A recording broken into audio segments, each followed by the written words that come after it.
Today, I'm going to show you how I hired 50 SEOs in my agency to scale fast and profitably. And this is whilst doing services for over 100 clients. I also have 100 people in my mastermind. And basically, with the systems that I set up, clients are happy, everything gets done on time. I'm not stressed out or burned out. I save a lot of time and everything runs smoothly and profitably. So today, I'm going to teach you exactly when to hire, where to hire, how to choose who to hire, how to manage your team, and how to ramp up your team's output by 5 to 10x. And I'm going to give you all the systems that I personally use so that when I'm hiring, I do it profitably and I get the most out of the people that I hire. So, first of all, let's talk about when to hire, right? So, if you're running an agency, when it comes to hiring and figuring out who to hire, there's a really easy process to figuring this out. And basically, what you want to do is audit your time, right? So, what you can do is create a spreadsheet like this. It's very in depth, very granular, but basically ignoring all the times that you go to the toilet and all that sort of thing, or combing your hair or drinking lemon juice or whatever you do. Basically, you want to write down the date, the tasks that you do, how many minutes it takes, and basically track everything that you're doing and the time that you're spending it. Why? Because you want to figure out, okay, where is all my time going? And then who can I hire to handle the biggest tasks that are going to save me the most time? So, for example, if you're doing a task like recording a YouTube video, you can set the stopwatch like this and you can just get a free stopwatch on Google. You'll see that in the tab up here, it's going to give me the time. And then I can figure out, okay, on this day, say the 2nd of February, 2023, I published a YouTube video. It took me 10 minutes. Could I give that to someone else? And eventually, what you're going to figure out is where you spend 80% of your time and which tasks someone else could handle, right? So, for example, if you're doing agency work, well, it could be that if you're spending time creating YouTube thumbnails, you could hire someone on Fiverr.com to do that for you. Or let's say you spend 30 minutes every single day managing your emails. Well, actually, if you spent 30 minutes creating a video and an SOP of exactly how you manage your emails, you could easily give that to a virtual assistant. You pay them whatever you want to. And then from there, you figured out, okay, this is the time to hire. This is how to hire. And this is how much time it should take every day, right? So that when you hire someone, you know exactly how many minutes they should be working as well. Now, what I also like to do is use this rule right here. So when I'm hiring, I don't hire on like, oh, this would be nice to hire someone for, or theoreticals, etc. I'm only going to hire when it actually hurts me, right? So for example, this year I did over 300 sales calls. I was waking up at 2 in the morning to do some of them. It was absolutely exhausting. It basically meant that I couldn't have a social life. And then at that point, I was like, okay, this is really painful. This hurts a lot. And therefore, I'm going to hire someone else to do it because it's not something that only I can do in the world. It's going to be very easy to actually train someone to do exactly how I do it. I'm not the best salesman in the world. And therefore, if I get someone in, I'm going to save a lot of time. It's going to be very high leverage. It's still going to bring in money directly. And it hurts mentally to keep doing this. So I'm just going to bring in someone else to help me. Now, if you want access to this time audit template right here that you can use to track your time, figure out how to hire and who to hire, etc., then I'll leave it inside my free course and it's available for you to make a copy and basically track each day what you're doing and how you're doing it. But it's as simple as that.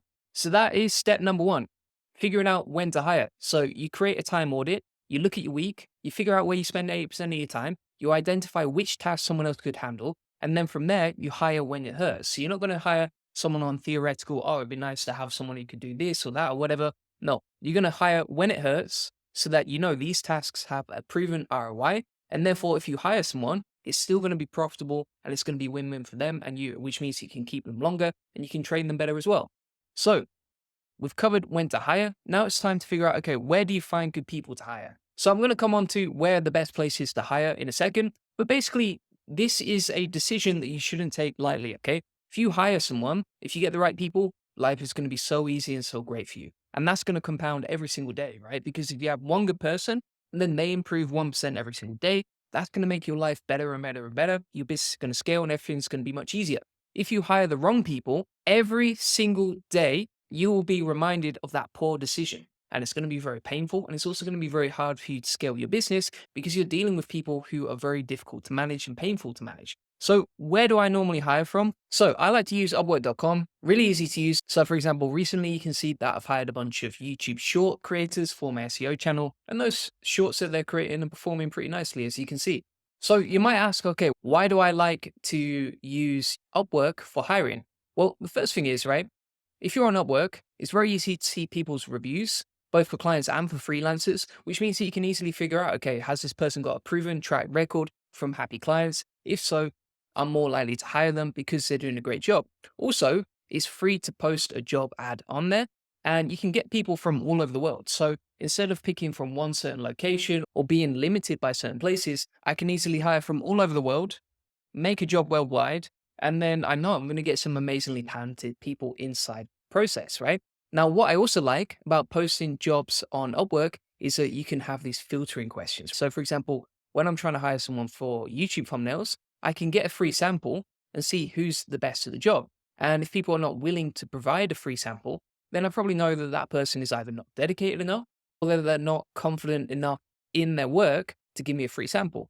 Additionally, questions like this can help you easily figure out, okay, who's willing to do the job for the budget that I have. All right. So just to recap, when it comes to finding good people, I'm going to use Upwork. I use a review system to see who's the best applicant. I use filtering questions to find the right people. And I also ask for samples to check the quality of their work. I also like to DM the applicants directly to see what their communication style is like. So what you can actually do is when you get a bunch of applicants through, for example, like this applicant right there, I can message that person directly. I can check their job success score. And if I'm ready, I can hire them. So when it comes to choosing who to hire, you can use a review system to see who's best. You can use filtering questions to find the right applicants. You can ask for samples and you can DM that person to see what their communication style is like. Now, you might also wonder, okay, but how long does it take to decide who to hire? And I would say that depends on the skill impact, right? So if we've got time on the left and we've got skill set at the bottom, and we'll plot that on a graph like this, or if it's something very basic, like for example, posting some tweets, doing some YouTube shorts, etc., creating some thumbnails for YouTube, well, that's a basic task that doesn't have a massive impact. And therefore, I could probably hire in like one day, right? Whereas if it's an account manager that's going to be dealing directly with clients, or maybe it's an ads agency that I'm going to be working with to spend money and grow my agency with ads, then I might take 1 or even 3 months to hire someone because it has a massive impact on my business. It's going to cost a lot of money. I need to make it profitable. I need to make sure that I'm working with someone very, very skilled at that job. So the time that it takes to hire someone depends on the skill set and the impact of the person you're hiring. Now, you might also ask, okay, when you're hiring, how much should you spend? And I would say, ideally, you want to get a 5-to-1 or 10-to-1 ROI. For example, if you have an account manager who's dealing with your clients, and let's say you're spending $5,000 a month on that account manager, then they should be bringing in $25,000 to $50,000 per month to provide a 5-to-1 or 10-to-1 ROI. Why do you need such a high ROI? Simply because it needs to be profitable, right? After revenue, after profit margins, after tax, after all the expenses that you have, it needs to be a minimum of a 5-to-1 or 10-to-1 ROI. Otherwise, it's not going to be profitable to keep that person long term. And that's going to lead to a very bad relationship and a lot of pressure for you and them. So it must always be profitable, non-negotiable. Now, what I would also say is that if there are bonus systems you can set up to increase the ROI and make it win-win for both the person you're hiring and for your business, then that is absolutely essential, right? So for example, an obvious one would be sales. So if you have a sales manager, then maybe you offer them 10 to 20% commissions on every sale they make, because that's going to drive more revenue for the business, but it's also going to motivate that person to perform at a higher standard, which leads to more sales and a win-win system for you and them. Okay, so now we've talked about when to hire and making sure we time it right. We've talked about where to hire and hiring on Upwork. We've talked about who to hire and how to choose them and how to budget, etc. And the final stage is managing your team and leading them so that they're productive without the stress. And if you do this properly, then you can get 5 to 10x the normal performance out of a person that they couldn't achieve without you. So the first thing that I would say, with every team member that I manage directly, I'm going to have a one-to-one meeting with them every single week, and we're going to set a clear KPI together, right? It's really important to have a one-to-one meeting with someone every single week. Now, why do you want a one-to-one meeting and KPI with them? Well, basically, for this person, if you keep them really focused on one KPI for every quarter, let's say 90 days, then they know exactly what's expected of them so that they can always stay focused on moving in one direction and achieving what they need to. And if you do the one-to-one meetings with them, you can track their growth every single week, which means they're more likely to perform better. Now, with one-to-one meetings, it should be the same time and day every single week, just once per week. Usually I like to set 2 to 3 targets. So for example, for an account manager, it might be like, right, I want you to increase your retention rate from an average of 6 months to 8 months over the next quarter. And if you achieve that, I'm going to give you X amount of bonus. And we're going to measure that together. All right. So here's an example of a KPI tracker in which me and the team member I'm managing each week are going to jump on a one-to-one call together with. Basically, we're going to track the week. We're going to track their results for bonus 1, their results for bonus 2, any wins, and also 3 ways to improve. If I do that every single week with a team member, then we can track how they're progressing, what they've struggled with, how they've improved, and also be grateful for the wins along the way. And we're going to be very clear in terms of what they need to do to achieve the goals that we set them and how much they're going to earn as a bonus to doing that. That's basically the template that I use for making sure my team perform exactly how I need them to. And if you want access to this template right here, I've included it inside the course notes, and you'll find that in my free agency course in the description in the comments. Now, it should go without saying, but I know from my own personal experience, this doesn't always happen. So if you're leading a team of high performing people and they're very motivated, you must keep them motivated by treating them with absolute respect. Okay. So respect is a currency, and it's not enough just to pay your team.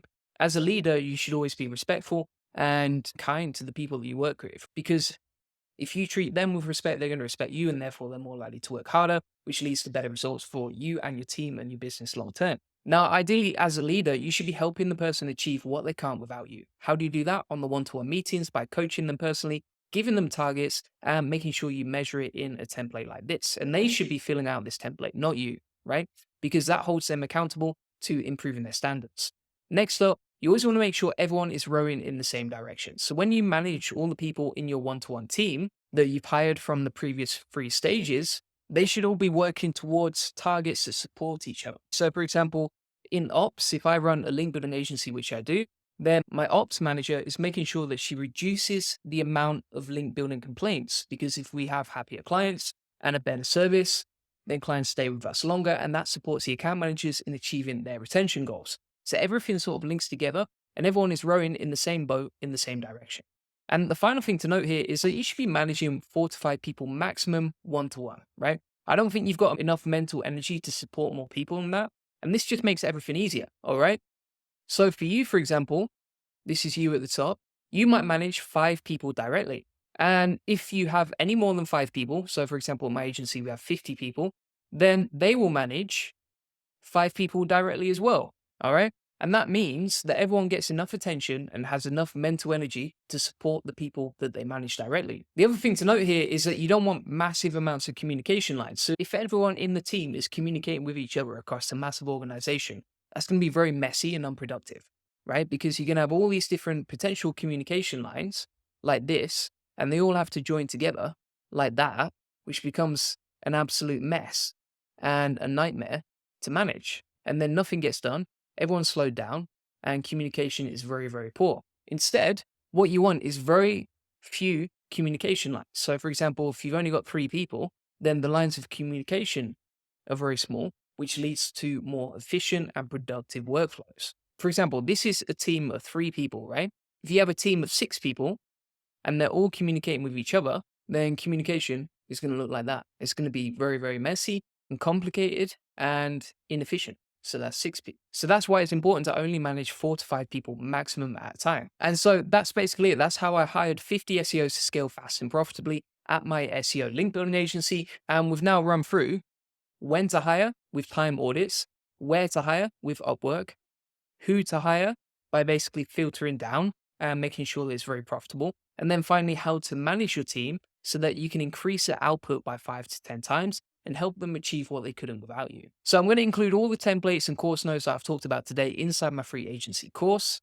And if you want free access to that, it's inside the comments and description. Basically, you'll get all the proven agency SOPs, funnels, and systems that I've used to scale to multiple 7 figures based on what's working for me to increase your profits, revenue, and scale faster as an agency. Now, if you're selling SEO to your clients or you're interested in doing so, it's an extra way to increase your revenue, then feel free to book in a free SEO strategy session with us where we can personally talk with you about building you a link building campaign that predictably and consistently delivers you more backlinks and traffic to your clients' websites or even your own agency website. That link is inside the comments and description as well.